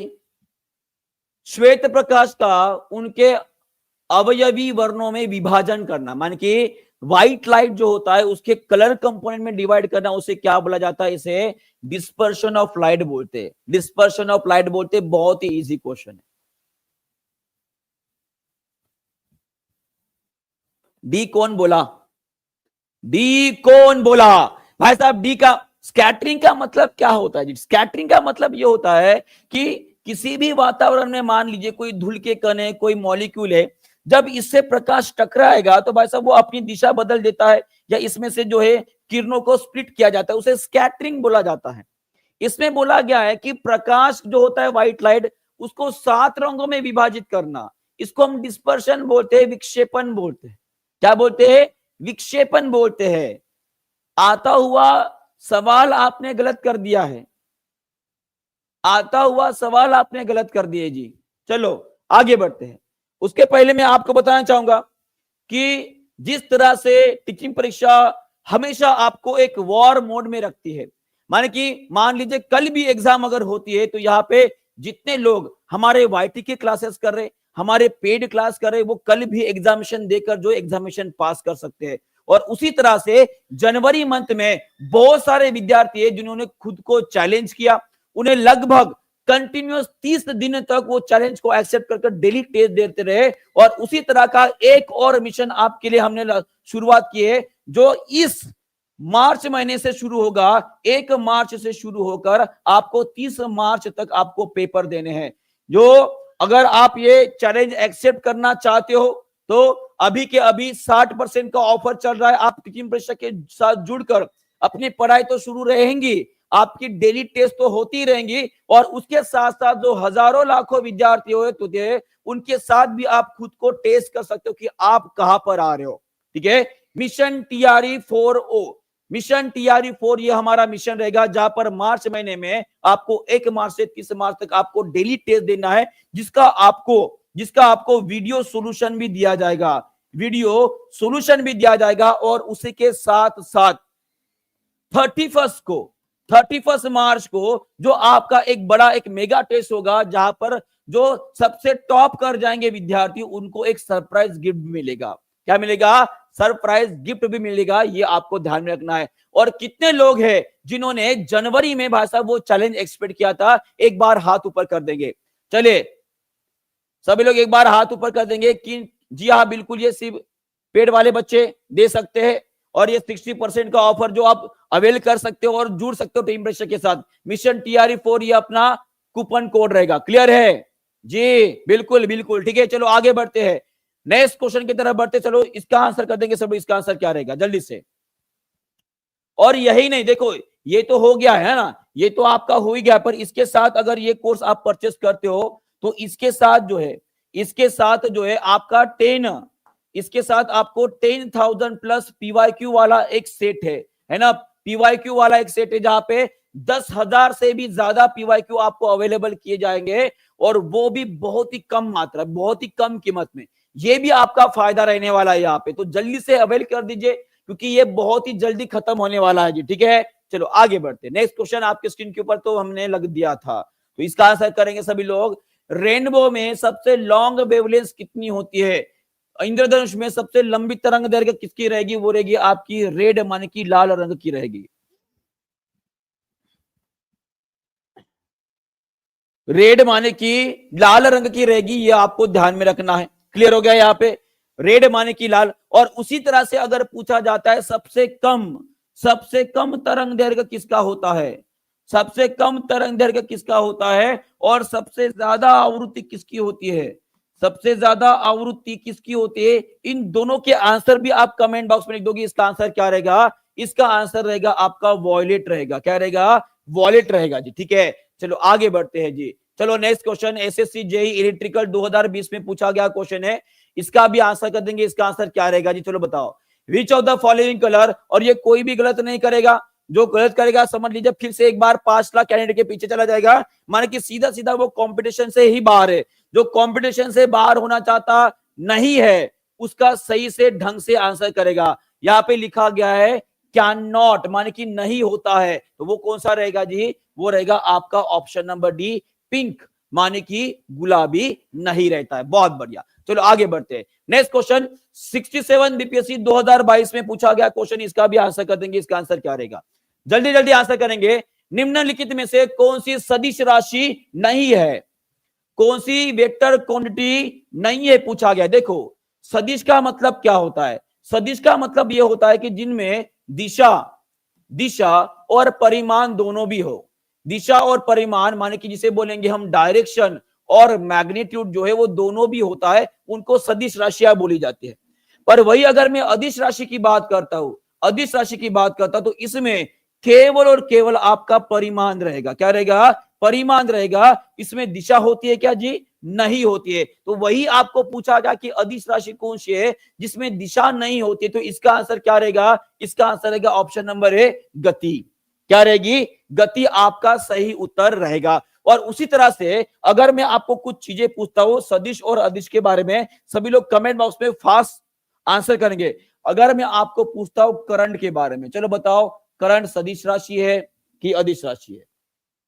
जल्दी जल्दी, ये सभी के सभी क्वेश्चन जो है हमारे बीपीएससी में पूछे गए, जो भी मैं आपको पूछने वाला हूं, चलो बताओ इसका आंसर करेंगे। इसका आंसर क्या रहेगा जी? करंट। करंट कौन सी राशि है? बहुत बढ़िया, ये आपकी, अच्छा वो पूछ लिए, अच्छा वो पूछ लिए, नहीं तो भाई साहब बीपीएससी के पेपर में जाकर आप गड़बड़ी करके आने वाले थे। ये आपकी अदिश राशि है। कहां पर पढ़े हो भाई? किसने पढ़ाया आपको? करंट ये सदिश राशि किसने पढ़ाया बताओ? ये अदिश राशि होती है। अदिश राशि होती है, स्केलर क्वांटिटी होती है जी। एक बात हमेशा ध्यान में रखिएगा कि करंट अदिश राशि क्यों होती है? क्योंकि vector law of addition, vector law of addition ये फॉलो नहीं करता, ये फॉलो नहीं करता, और उसी के वजह से करंट जो है एक प्रकार की अदिश माने कि स्केलर क्वांटिटी मानी जाती है।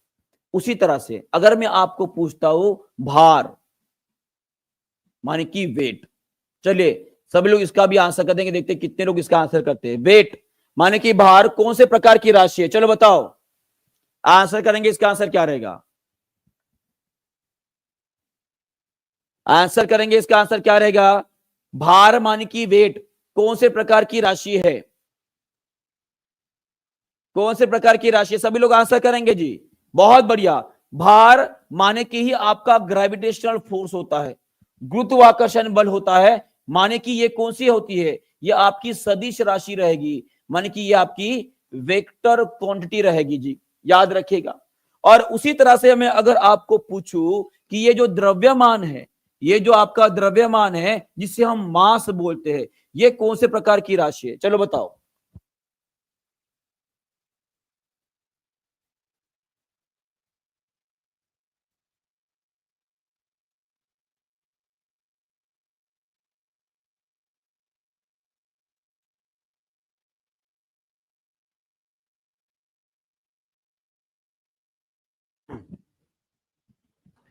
चलिए इसका भी आंसर कर देंगे। इसका आंसर क्या रहेगा जी? द्रव्यमान माने कि मास, ये एक प्रकार की द्रव्यमान, ये एक प्रकार की, भाई साहब क्या बताया अभी बताओ? स्केलर माने कि ये अदिश राशि होती है जी। कैसी होती है? अदिश राशि होती है। एक बात मुझे बताइए, स्केलर और वेक्टर कितने लोगों को समझ में नहीं आता है, या उनको यही नहीं पता कि स्केलर क्या होता है, वेक्टर क्या होता है? एक बार हाथ ऊपर कर देंगे, क्योंकि मैं जिस तरह से ये चीजें पूछ रहा हूं और जिस तरह से आपके आंसर आ रहे हैं, मुझे लग रहा है कि बहुत ज्यादा कंफ्यूजन है, बहुत ज्यादा कंफ्यूजन है ना? चलो, तो अगर कंफ्यूजन है तो एक काम करेंगे, कल जो है स्केलर और वेक्टर से मैक्सिमम क्वेश्चन लेकर आऊंगा, स्केलर और वेक्टर से मैक्सिमम क्वेश्चन लेकर आऊंगा। कल का क्लास आप सभी लोग आओगे, बस आपके लिए ले रहा हूं, नहीं तो मुझे कोई जरूरत नहीं है जी, ठीक है? बस आप लेके, क्योंकि जिस तरह से आपने मैक्सिमम 60% 70% बच्चों ने हर क्वेश्चन का आंसर गलत दिया है, और मुझे लगता है कि आपको बहुत ज्यादा कंफ्यूजन है। अगर आपको सच में कंफ्यूजन है तो कल सभी लोग आएंगे, कल मैक्सिमम क्वेश्चन में स्केलर और वेक्टर से आपको समझाने की कोशिश करूंगा। क्लियर है? क्लियर है? और कल जो है इसके एग्जाम्पल के तौर पे एमसीक्यू लूंगा तो और भी क्लियर हो जाएगा। ओके, चलो डन। कल जो आने वाला है एक बार लाइक ठोक देगा, कल जो आने वाला है वो लाइक ठोक देगा, और कमेंट बॉक्स में लिख देगा कि sir I will be present, मैं कल प्रेजेंट रहूंगा, ठीक है? तो जितने ज्यादा प्रेजेंट प्रेजेंट ये शब्द आएंगे, अगर ये प्रेजेंट वाले शब्द अगर ज्यादा आएंगे, ये वर्ड्स अगर ज्यादा आएंगे, तो क्लास में कल कंटिन्यू करूंगा, क्योंकि मुझे पता चलेगा कि कितने लोगों को सच में स्केलर और वेक्टर में प्रॉब्लम है, और जिनको जिनको प्रॉब्लम है वो सच में प्रेजेंट, नीचे कमेंट में लिखिएगा कि सर मैं प्रेजेंट रहने वाला हूं, ठीक है? लिखोगे सभी लोग, जितने ज्यादा प्रेजेंट रहेंगे उतना ही ज्यादा मुझे समझ में आ जाएगा, ठीक है? तो आपको लिखना है जिनको ये समझना है, अगर ये नहीं रहेंगे तो मैं कल क्लास नहीं लूंगा, ठीक है, याद रखिएगा। चलो आगे बढ़ते हैं। चलो ये तो ठीक है, मैं इसको कल ही समझा दूंगा, जो भी आपके स्केलर वेक्टर जितने भी उदाहरण है सब कल समझा दूंगा। चलो बताओ इसका आंसर क्या रहेगा। चलो सब लोग इसका भी आंसर कर देंगे, इसका आंसर क्या रहेगा जी फास्ट।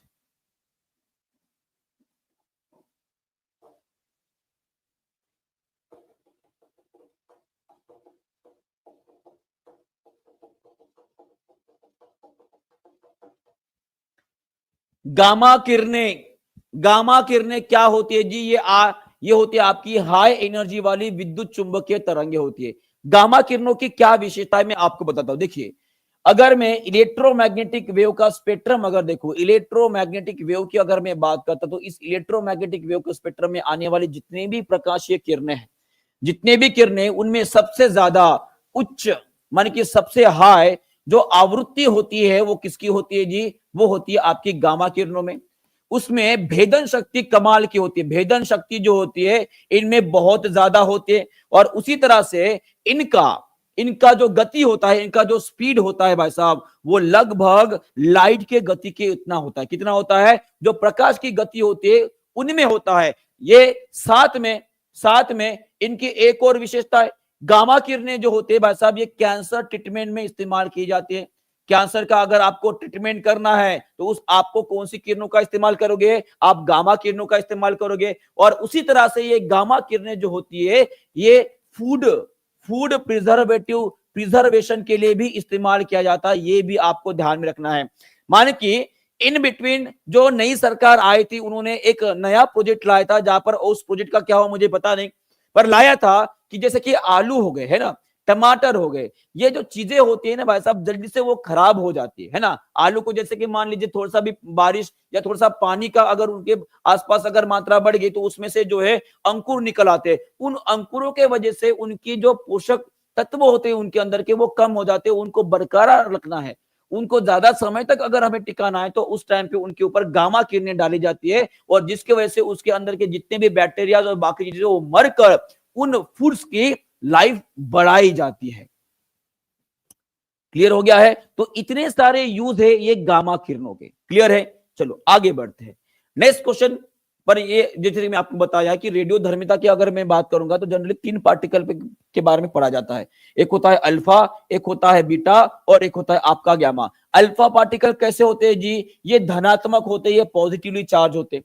और ये किससे बने होते हैं, ये होते हैं आपके हेलियम के पार्टिकल्स से बने होते हैं। किससे होते हैं, हेलियम से बने होते हैं। उसके बाद में बात करता हूं बीटा किरणों की, किसकी बात करता हूं, बीटा किरणों की बात करता हूं। अगर मैं बीटा किरणों की बात करता तो बीटा किरणें जो होते हैं वो कैसे होते हैं, ये निगेटिवली माने कि नकारात्मक होते हैं। और ये किससे बने होते हैं जी, ये बने होते हैं आपके इलेक्ट्रॉन से बने होते हैं। किससे बने होते हैं, इलेक्ट्रॉन से बने होते हैं। बाद में बात करता हूं गामा किरणों की, किसकी बात करता हूं, गामा किरणों की। तो गामा किरणों के ऊपर कोई भी चार्ज नहीं होता है, वो चार्ज लेस होते हैं। कैसे होते हैं, चार्ज लेस होते हैं और इनकी भेदन शक्ति सर्वाधिक होती है। क्लियर है। चलो आगे बढ़ते हैं।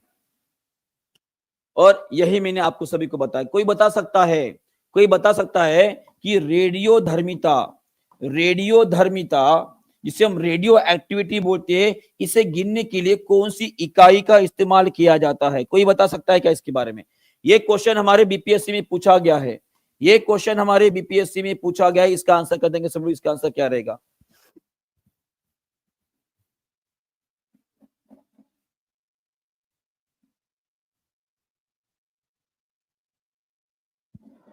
बहुत बढ़िया, बहुत बढ़िया, सभी लोग सही उत्तर कर रहे हैं जी, बहुत बढ़िया, ठीक है, बहुत बढ़िया।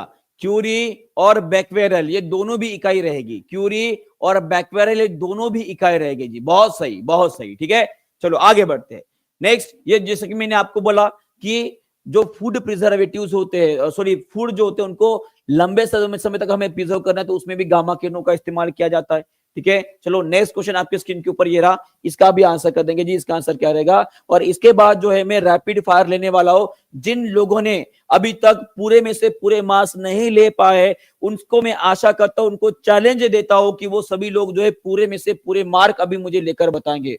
जो अभी रैपिड फायर लेने वाला हूं, ठीक है। चलो बताओ इसका आंसर क्या रहेगा, एकदम सिंपल सा जी, इसका आंसर ऑप्शन नंबर डी रहेगा। चलो आगे बढ़ते हैं, नेक्स्ट क्वेश्चन आप। और देखो इसमें एक बात जो है एनसीईआरटी से मैंने निकाला गया है, वो भी आपको ध्यान में रखना है। जो नाइक्रोम तार होता है ना, नाइक्रोम तार होता है जिसमें से हीट पैदा होती है, इसमें इसे ब्राइट रे भी बोला जाता है,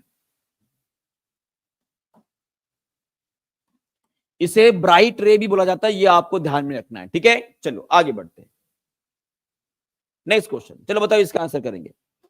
अगर मुझे आवाज को मापना है तो कौन सा इस्तेमाल करोगे इकाई, चलो बताओ जल्दी जल्दी आंसर करेंगे। इसका आंसर क्या रहने वाला जी, क्या बात है, 1.1 के लाइक हो चुके हमारे, 1.1 के लाइक हो चुके आपके, आपका बहुत बहुत धन्यवाद, थैंक यू वेरी मच। तो इसका आंसर रहेगा आपका डेसिबल, क्या रहेगा, डेसिबल। सभी लोग मुझे बताएंगे ये हर्ट्ज किसकी इकाई है, ये हर्ट्ज किसकी इकाई है, चलो बताओ। बाकी दो तो कोई इकाई नहीं है, ये हर्ट्ज किसकी इकाई, चलो बताओ। नॉइज माने कि आवाज को नापने के लिए हम डेसिबल का इस्तेमाल करते हैं। ये हर्ट्ज जो होती है भाई साहब, ये आवृत्ति की इकाई है, आवृत्ति की इकाई है, माने कि ये इसमें फ्रीक्वेंसी गिनी जाती है, ये आपको ध्यान में रखना है। क्या गिना जाता है, फ्रीक्वेंसी गिना जाता है, आपको ध्यान में रखना है। थोड़ा सा आगे बढ़ते और कुछ बातें मैं आपके साथ शेयर करना चाहूंगा। कुछ सिंपल से क्वेश्चन मैं आपको पूछता हूं, देखते हैं कितने लोग इसका आंसर कर पाते हैं। अगर मैं लाउडनेस की बात करता हूं, लाउडनेस की बात करता हूं माने कि मैं आवाज के प्रबलता की अगर मैं बात करता हूं, तो प्रबलता किसके ऊपर निर्भर होती है। मैं अगर बात करता हूं श्रिलनेस की, श्रिलनेस, पिच, या जिसे हम तीक्ष्णता बोलते हैं जी, ठीक है, ये किसके ऊपर निर्भर करती है। चलो बहुत बढ़िया, सभी ने इसका आंसर दे दिया, वो है आपका एम्पलीट्यूड। क्या है, एम्पलीट्यूड। और ये किस में निर्भर करती है, ये निर्भर करती है आपकी फ्रीक्वेंसी, माने कि आवृत्ति के ऊपर निर्भर करते हैं। क्लियर है, चलो आगे बढ़ते हैं। चलो, और ये कुछ इकाई है जिसको हम फंडामेंटल फिजिकल क्वांटिटी बोलते हैं, माने कि मूलभूत राशियां है हमारी, ठीक है, मूलभूत भौतिक राशियां है। इन सभी के नाम और उनकी इकाई जो है, ये वाला चार्ट में science by TP, science by TP, ये हमारा टेलीग्राम चैनल है, यहां पर डाल दूंगा। और ऐसे इंपोर्टेंट चार्ट जो है मैं अक्सर वहां पे डालते रहता हूं। अगर किसी ने अभी तक उसे ज्वाइन नहीं किया है तो इसे जल्दी से ज्वाइन करके रख दीजिए, क्योंकि आने वाले समय में आपको बड़े बड़े मैराथन्स और जो आपके रिवीजन सेशंस होंगे उनकी टेस्ट भी आपको यहीं पे मिलते रहेंगे, साइंस बाय टीपी पे, ठीक है। क्लियर है, चलो आगे बढ़ते हैं। नेक्स्ट क्वेश्चन आपके सामने ये रहा, चलो बताओ इसका आंसर कर देंगे सभी लोग जी। बिल्कुल रैपिड फायर कराता हूं, बस 1 मिनट रुक जाइए जी, 1 मिनट रुक जाइए, उसके बाद रैपिड फायर आने ही वाला है। चलो बताएंगे इसका आंसर क्या रहेगा जी। बिल्कुल दानिश सर का भी क्लास रहेगा।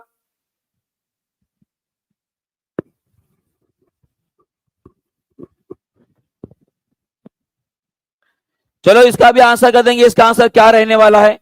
विच among the following is equivalent to 1 pascal.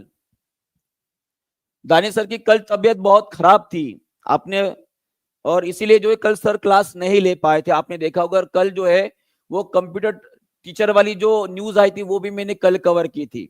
कितने लोग पेड क्लास से बिलोंग करते जिनको ये बात पता है ना। कल तबियत खराब होने की वजह से सर ने कल क्लास नहीं ले पाए, न्यूज भी कवर नहीं कर पाए थे। रात रात भर जगना होता है, क्या करेंगे भाई, तबियत साथ नहीं देती है ना। आप ही के लिए तो मेहनत करते हो और क्या। चलो बताओ निम्नलिखित में से क्या 1 पास्कल के बराबर होता है। एक बात मुझे बताओ, ये पास्कल किसकी इकाई, सबसे पहले आप मुझे बता दोगे ये पास्कल किसकी इकाई है। पास्कल का मतलब होता है ये है आपकी प्रेशर की इकाई है। प्रेशर माने कि जो दाब होता है भाई साहब, इसकी इकाई है। और हमने पढ़े कि प्रेशर बराबर क्या होता है जी, ये होता है फोर्स डिवाइड बाय एरिया होता है। क्या होता है, फोर्स डिवाइड बाय एरिया होता है। और पास्कल बराबर क्या रहेगा, फोर्स को गिना जाता है न्यूटन में और एरिया को गिना जाता है मीटर स्क्वायर में। मान कि 1 पास्कल बराबर 1 न्यूटन पर मीटर स्क्वायर होता है, ये आपको ध्यान में रखना है। अब बताओ इसका आंसर क्या रहेगा, अब बताओ इसका आंसर क्या रहेगा।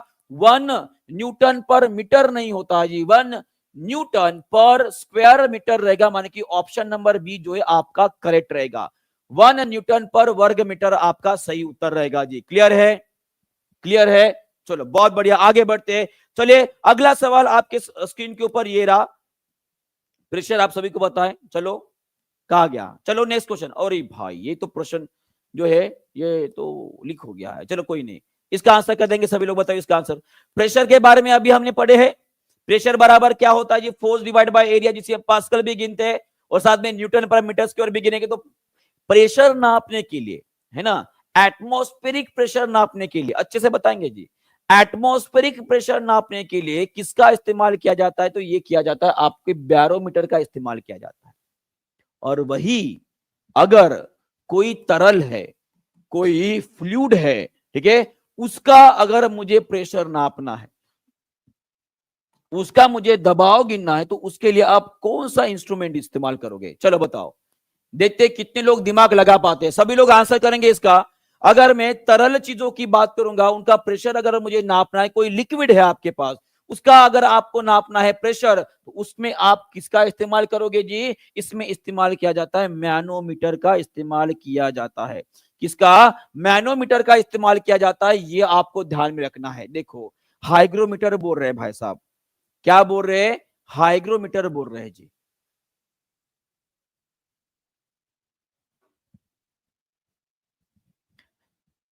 सिस्मोग्राफ क्या है, कोई बता सकता है सिस्मोग्राफ क्या है? पेड क्लास में, सच में बोलता हूं, पेड क्लास में उस दिन दानिश सर ने इतना जबरदस्त पढ़ाया था कि वहां पे सिस्मोमीटर क्या होता है, सिस्मोग्राफ क्या होता है, बाकी जितने भी जो डिजास्टर मैनेजमेंट नाम का चैप्टर है शायद उन्होंने वो पढ़ाया था, उतना जबरदस्त पढ़ाया था, क्या बताओ कि भाई साहब अभी भी उनके शब्द जो है मेरे दिमाग में घूम रहे हैं। वो क्लास मैंने देखी थी और बच्चों के इतने जबरदस्त कमेंट आए थे, वो बोल रहे थे कि सर पहली बार हमें समझ में आया कि ये भूकंप क्या होता है और भूकंप को किस तरह से नापा जाता है। तो एक बात ध्यान में रखेगा कि जो भूकंप की तीव्रता होती है ना, भूकंप की तीव्रता नापने के लिए अलग माप होता है जी, ठीक है, पर भूकंप की जो फ्रीक्वेंसी होते हैं उससे जो हमें ग्राफ मिलता है उसे हम सिस्मोग्राफ बोलते हैं, बराबर है। हाँ, क्लियर हो गया है। ओडोमीटर का इस्तेमाल बता देंगे सभी लोग, बताओ ओडोमीटर का क्या इस्तेमाल होता है। कल ही मैंने इसके ऊपर क्वेश्चन लिया था और मैक्सिमम लोग कंफ्यूज हो गए थे। ओडोमीटर का इस्तेमाल क्या होता है जी, ये गिनता है आपका टोटल डिस्टेंस, माने कि कितनी दूरी तय की गई है किसी भी गाड़ी या किसी भी व्हीकल द्वारा, ये नापने का काम जो है आपका ओडोमीटर करेगा, बराबर है। ऑडियोमीटर क्या करता है, ये ध्वनि का नापन करता है, ध्वनि को मापन करता है, क्लियर है। और उसी तरह से सभी लोग मुझे कमेंट बॉक्स में लिखे बताएंगे कि ये उडोमीटर का इस्तेमाल क्या होता है। उडोमीटर, जिसे हम रेन गेज बोलते हैं, कल ही मैंने बताया था, कोई भी गलत नहीं करेगा। उडोमीटर का इस्तेमाल क्यों किया जाता है, क्या होता है उडोमीटर, कहा गया उडोमीटर हमारा, कहा गया जी, ये रहा हमारा उडोमीटर।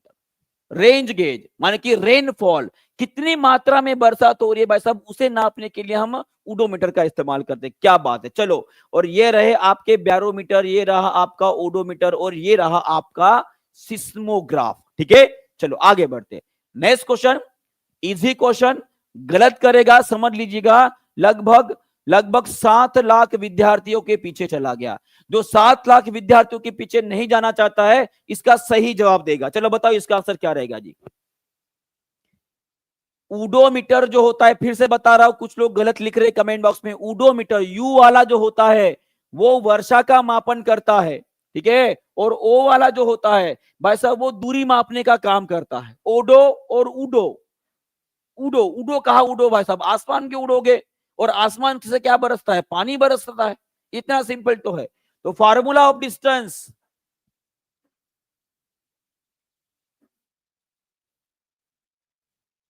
क्या बात है, सभी लोग इसका आंसर करेंगे, इसका आंसर क्या रहेगा जी। कोई ए बोल रहा है, कोई सी बोल रहा है। स्पीड का फार्मूला लगा दो, डिस्टेंस किस में आएगा, स्पीड में आएगा, गति में आएगा, सिंपल सा फार्मूला जी। स्पीड बराबर क्या होता है, स्पीड बराबर होता है आपका डिस्टेंस डिवाइड बाय टाइम होता है, डिस्टेंस डिवाइड बाय टाइम होता है। तो डिस्टेंस बराबर क्या आ जाएगा, स्पीड गुना में टाइम आ जाएगा। Option number A, option number A is the correct answer जी, ठीक है जी, बहुत बढ़िया। कोई मुझे बता सकते, देखते कितने लोग दिमाग लगा पाते हैं।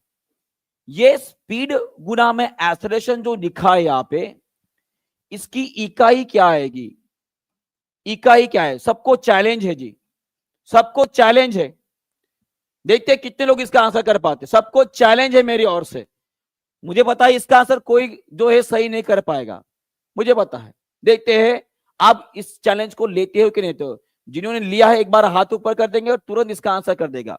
चलो बताओ, स्पीड गुना में एक्सेलरेशन अगर मैं लिख रहा हूं, गति गुना में त्वरण अगर लिख रहा हूं, तो इसकी एसआई इकाई क्या रहेगी?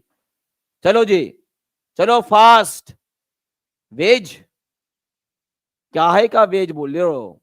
आंसर इसका एसआई इकाई क्या रहेगी?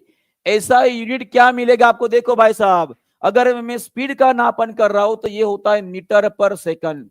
अगर मैं एक्सेलरेशन का नापन कर रहा हूं तो ये होता है मीटर पर सेकंड स्क्वायर। तो आपको क्या इकाई आ गई भाई साहब? मीटर स्क्वायर पर सेकंड क्यूब आ जाएगा। बस यही तो मैं पूछ रहा था आपको। स्पीड गुना में एक्सेलरेशन अगर आप कर रहे हो तो आपको क्या मिलेगा? मीटर स्क्वायर पर सेकंड क्यूब मिलेगा। सिंपल सा आंसर। आइयो, हो गया। चलो कोई नहीं, आगे बढ़ते हैं।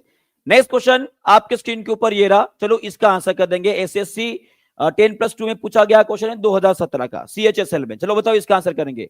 1.2 के लाइक हो चुके, बहुत बहुत धन्यवाद आप सभी का। और जिन्होंने अभी तक लाइक नहीं ठोका, एक बार लाइक भी ठोक देंगे जल्दी से। जो बताओ इसका आंसर क्या रहेगा जी, जल्दी से।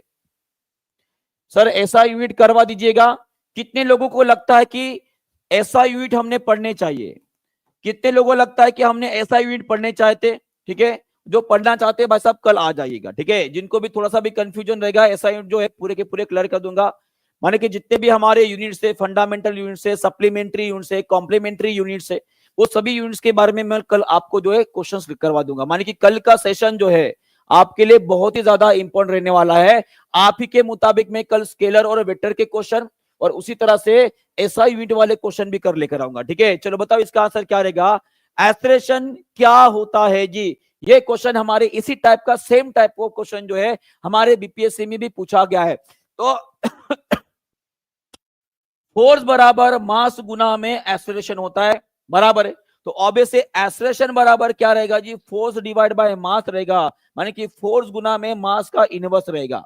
और इसमें अगर लिख रहा हूं तो बराबर है acceleration is directly proportional to force आ जाएगा। और उसी तरह से जो त्वरण है वो सीधे अनुपात में मास माने कि द्रव्यमान के वृत्त क्रमानुपात में आ जाएगा। माने कि सिंपल सा आंसर है, it is directly proportional to the force. क्या आएगा? Directly proportional to the force and inversely proportional to the mass. ये तो आपका सही उत्तर आ रहा है ना? और उस तरह से inversely proportional to the mass, ये भी तो आपका सही है।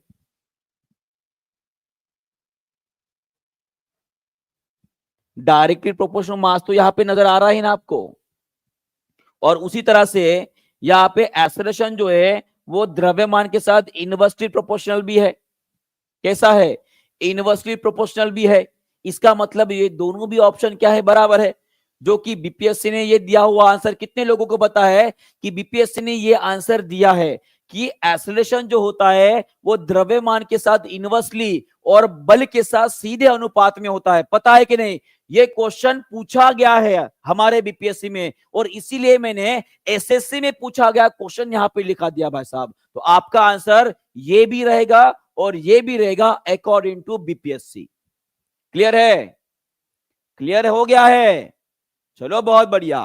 क्लियर है? तो यहां पे ई ऑप्शन आएगा। क्या आएगा? More than one of above. More than one of above माने कि एक से अधिक। क्लियर है? चलो आगे बढ़ते। और सभी लोग तैयार हो जाएंगे एक बार फिर से हमारे रैपिड फायर के लिए। सभी लोग तैयार हो जाएंगे रैपिड फायर के लिए। यहां पे और जबरदस्त क्वेश्चन देखेंगे। तैयार हो? तैयार हो भाई साहब? चलो एक बार लाइट ठोक देंगे सभी लोग और रैपिड फायर के लिए तैयार हो जाएंगे। चलो सबसे पहला क्वेश्चन आपके स्क्रीन के ऊपर ये रहा। सब लोग इसका भी आंसर कर देंगे। और देखो भाई साहब इसका आंसर तो पहले से लगा गया है। ये क्वेश्चन तो बहुत ही बढ़िया स्कैम है।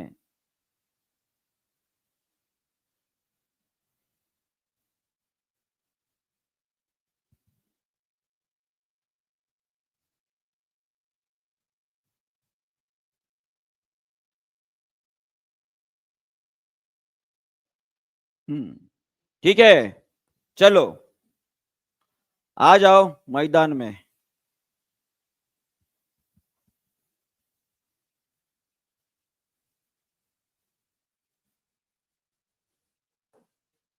इसका आंसर क्या रहेगा जी? कॉजेस नाइट ब्लाइंडनेस, तो आंसर रहेगा आपका विटामिन ए। ठीक है, चलो आगे बढ़ते, देखते दुरुस्त हुआ कि नहीं हुआ। भाई साहब ये दुरुस्त नहीं हुआ है, एक मिनट रुक जाइए।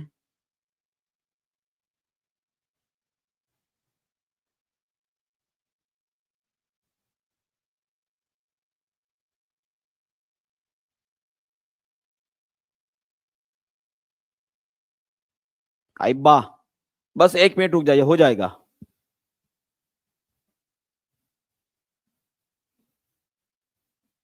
हाँ चलो बताओ, इसका आंसर कर देंगे। ये रहा आपका सेकंड क्वेश्चन, ये रहा आपका सेकंड। किस जीव में पौधे एवं जंतु के लक्षण होते हैं? ये होती है आपकी युग्लिना। क्या होती है? युग्लिना होती है। एक बार कॉनकेव कॉन्वेक्स भी करा दो, ठीक है कर देंगे जी, कर देंगे। युग्लिना रहेगी, और युग्लिना कौन से ग्रुप से बिलोंग करती है? ये बिलोंग करती है आपकी प्रोटिस्टा ग्रुप से। कौन से? प्रोटिस्टा, जिसे हम बोलते हैं प्रजीव बोलते हैं। क्या बोलते हैं? प्रजीव बोलते हैं। और प्रोटिस्टा ग्रुप में पाए जाने वाले जितने भी जीव होते हैं वो कैसे होते हैं जी? एकल कोशीय होते हैं। एक कोशीय होते हैं, माने कि कैसे होते हैं जी? ये सभी के सभी आपके यूनिसेल्युलर रहेंगे, ये आपको ध्यान में रखना है। क्लियर है? चलो आगे बढ़ते हैं। चलो सभी लोग इसका भी आंसर कर देंगे कि ये माइकोप्लाज्मा क्या है। ये माइकोप्लाज्मा क्या है, इसके बारे में अक्सर क्वेश्चन पूछा गया है हमारे बीपीएससी में। ये माइकोप्लाज्मा क्या है जी? एक प्रकार का ये बैक्टीरिया है। क्या है? एक प्रकार का बैक्टीरिया है, एक प्रकार का जीवाणु है। क्या है? एक प्रकार का जीवाणु है। और ये हमारे सृष्टि में पाया जाने वाली सबसे छोटी कोशिका है। क्या जी? सबसे छोटी कोशिका है, सबसे छोटी कोशिका है। और सबसे छोटी कोशिका होने के साथ साथ इसकी कोशिका के ऊपर सेल वॉल होता है कि नहीं होता है? सभी लोग कमेंट बॉक्स में लिखेंगे, सभी लोग कमेंट बॉक्स में लिखेंगे कि ये माइकोप्लाज्मा एक प्रकार का जो जीवाणु है, क्या उसकी कोशिका के ऊपर सेल वॉल नजर आता है? यस और नो? तो इसका आंसर रहेगा नहीं जी, इसके कोशिका के ऊपर सेल वॉल नहीं होता है। चलो नेक्स्ट क्वेश्चन की तरफ बढ़ते हैं, इसका आंसर कर देंगे। Dispersion produce by the prism depends on, माने कि जो प्रकीर्णन होता है वो कौन से चीज के ऊपर निर्भर करता है? चलिए जी, इसका भी आंसर कर देंगे सभी लोग फास्ट। बहुत बढ़िया, लाइक ठोकते रहेंगे। 1.3 के लाइक भी हो चुके हैं। इसी तरह से हमारा सेशन और आगे बढ़ेगा।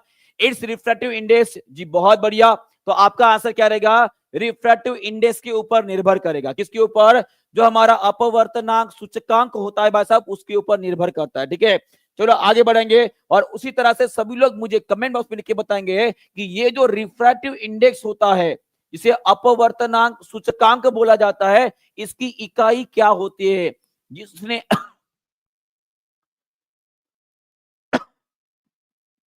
जिसने इसका आंसर दे दिया, समझ लीजिएगा उसकी लाइफ झींगा लाल हो गया। चलो बताओ इसका आंसर क्या रहेगा जी? रिफ्रैक्टिव इंडेक्स की एसआई इकाई क्या होती है? जिन लोगों ने मेरा कल का क्लास किया है वो लोग इस आंसर का, इस क्वेश्चन का आंसर गलत नहीं कर सकते। इसकी कोई भी इकाई नहीं होती है, कोई भी इकाई नहीं होती है। माने कि ये कैसे होता है? यूनिट लेस होता है। कैसे होता है? यूनिट लेस होता है। बहुत बढ़िया। चलो अगला सवाल आपके स्क्रीन के ऊपर ये रहा, चलो बताओ इसका आंसर कर देंगे। यहां पे बोला गया है कि जब आप 14 से 7 की तरफ बढ़ रहे हो, ये 0, ये 7, और यहाँ पे ये 14 हमारी पी स्केल है। अगर हम 14 से 7 की तरफ बढ़ रहे हैं तो ऑब्वियस है क्या मजबूत होते जा रहा है? What will happen to the strength of alkali, माने कि जो क्षार होते हैं उनकी ताकत के बारे में क्या बोलोगे? ऑब्वियस है, यहां से जब इधर बढ़ोगे तो कौन से आयंस कम होते जाएंगे? वहां पे बोलोगे जो हाइड्रोक्सिल आयंस होते हैं, हम OH नेगेटिव आयंस बोलते हैं, ये इधर अगर जाओगे तो ये कम होते जाएंगे। और ये अगर कम हो रहे, इसका मतलब क्षार कमजोर होते जा रहा है। माने कि आपका आंसर आएगा ऑप्शन नंबर सी, डिक्रीज होएगा। क्या होगा? डिक्रीज होएगा। और वही अगर आपको पूछा जाता है कि क्या बढ़ेगा, अगर आप 14 से 7 की तरफ बढ़ रहे हो तो भाई साहब क्या बढ़ेगा? क्या बढ़ेगा? सिंपल सी बात है, H+ आयंस की मात्रा बढ़ेगी। और H+ आयंस की मात्रा अगर बढ़ रही है तो अम्लता बढ़ेगी। क्या बढ़ेगी? अम्लता बढ़ेगी। ये आपके ध्यान में आना चाहिए। ठीक है, चलो आगे बढ़ते हैं। अगला सवाल आपके स्क्रीन के ऊपर ये रहा, सभी लोग इसका भी आंसर कर देंगे जल्दी से। इसका आंसर क्या रहेगा? When iron rust its weight जब लोहे में जंग लग जाती है तो उसके वजन के ऊपर क्या असर होगा जी? इसका वजन भाई साहब बढ़ जाएगा। क्या हो जाएगा? बढ़ जाएगा। ये आपको ध्यान में रखना है। और रस्टिंग ऑफ आयरन, ये कौन सी प्रकार की भाई साहब आपकी रासायनिक प्रक्रिया है? कौन प्रकार की ये रासायनिक प्रक्रिया है? इसका आंसर रहेगा ये एक प्रकार की एक्सोथर्मिक प्रोसेस है। कैसी है? एक्सोथर्मिक, मान कि इसे बोला जाता है उष्मा क्षेपी होती है। ये आपको ध्यान में रखना है। क्लियर है? चलो उसी तरह से सभी लोग कमेंट बॉक्स में लिख देंगे कि ये रस्ट जो होता है इसे आयरन को बचाना होता है तो कौन से प्रकार की भाषा प्रोसेस किया जाता है? चलो इसका भी आंसर करेंगे सभी लोग। कौन सी प्रोसेस होती है जिससे उसके बचा जाता है? सब लोग, ये आप सभी के लिए क्वेश्चन सभी लोग जल्दी से कमेंट बॉक्स में लिख देंगे। चलो फास्ट, बहुत बढ़िया। चलो आगे बढ़ते हैं। अगला सवाल, which of the following is not a chemical change? तो इसका आंसर क्या रहेगा जी? केमिकल चेंज नहीं है तो इसका आंसर ऑप्शन नंबर बी रहेगा। ठीक है, चलो आगे बढ़ते। नेक्स्ट क्वेश्चन देखो, क्लोरीन गैस वाला क्वेश्चन। क्लोरीन गैस वाला पहला क्वेश्चन मैंने आज आप सभी को समझा के दिया था। चलो इसका भी आंसर कर देंगे सब लोग। इसका आंसर क्या रहेगा? विरंजक पाउडर को तैयार करने के लिए प्रयुक्त होने वाली गैस का नाम क्या है? तो वो होती है आपकी क्लोरीन होती है। कौन सी होती है? क्लोरीन होती है। और क्लोरीन कौन से ग्रुप से बिलोंग करती है और उस ग्रुप का नंबर क्या है? उस ग्रुप का नंबर क्या? सभी लोग कमेंट बॉक्स में लिख देंगे भाड़े से। और जिन्होंने अभी तक लाइक नहीं किया लाइक भी कर देंगे। चलो बताओ इसका नेक्स्ट क्वेश्चन का आंसर, इसका आंसर करेंगे। Archie and nitrogen fixing bacteria कौन से ग्रुप से बिलोंग करती है? फास्ट, जल्दी जल्दी आंसर करेंगे सब लोग। इसका आंसर क्या रहेगा? उसका आंसर रहेगा आपका मोनेरा। क्या रहेगा? मोनेरा, जिसमें बैक्टीरियाज आती है। कौन आती है? बैक्टीरियाज आती है। बहुत बढ़िया। चलो अगला सवाल आपके स्क्रीन के ऊपर ये रहा, बीपीएससी 2024 में पूछा गया क्वेश्चन है।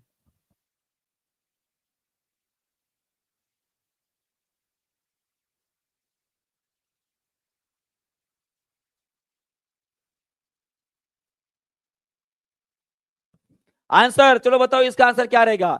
1 किलोग्राम सहती का पिंड पृथ्वी द्वारा निम्नलिखित में से किस बल के द्वारा आकर्षित किया जाता है? तो सिंपल सी बात है, धरती के ऊपर मान लीजिए 1 किलोग्राम का अगर पिंड है तो इसके ऊपर धरती द्वारा लगाया गया जो त्वरण होता है वो कितना होता है? 9.8 मीटर पर सेकंड स्क्वायर होता है। और जो बल होता है वो होता है m इंटू जी। तो 1 किलोग्राम गुना में 9.8 कितना आ जाएगा? 9.8 न्यूटन का बल लग रहा है। और सभी लोग जो है कमेंट बॉक्स में लिख देंगे। चलो आप सभी के लिए एज ए होमवर्क दे रहा हूं, आप सभी के लिए होमवर्क दे रहा हूं। आपका जितना आपका वजन कितना है, ठीक है, उसके हिसाब से आपके ऊपर, आपके शरीर के ऊपर पृथ्वी कितना बल लगा रही है, कितना बल लगा रही है, वो सभी लोग जो है कमेंट बॉक्स में लिख के बताएंगे। वो सभी लोग कमेंट बॉक्स में लिख के बताएंगे। सभी लोग लिखेंगे। आप सभी के लिए कंपलसरी है। और उसी तरह से कल मैं स्केलर और वेक्टर का क्लास लूंगा। बस आपने कहा इसलिए, तो कल जो भी क्लास में आएगा, जो आना चाहता है, वो ये चाहते हैं कि कल ये हमारा क्लास होना चाहिए, सभी लोग प्रेजेंट लिखेंगे और अपना भार कितना हो रहा है, आपके ऊपर कितना बल लगाया जा रहा है पृथ्वी के द्वारा, वो लिखेंगे। सिंपल सा फार्मूला है, F is equal to M into G इस्तेमाल करना है। क्लियर है? सब प्रेजेंट लिखेंगे और इसका आंसर कमेंट बॉक्स में लिख देंगे। ठीक है, चलो मिलते हैं कल इसी तरह से जबरदस्त सेशन लेकर। फिर से एक बार बीपीएससी फॉर्मेट में नए अंदाज में क्वेश्चन लेकर आऊंगा जो आपको कंफ्यूज करने में थोड़ा सा भी जो है वो नहीं होने वाला। ठीक है, तो मिलते हैं कल इसी समय पे। तो thank you very much, good bye, God bless you all and take care. Answer comment box पे चेक करूंगा, प्रेजेंट होना चाहिए। ठीक है, चलो बाय।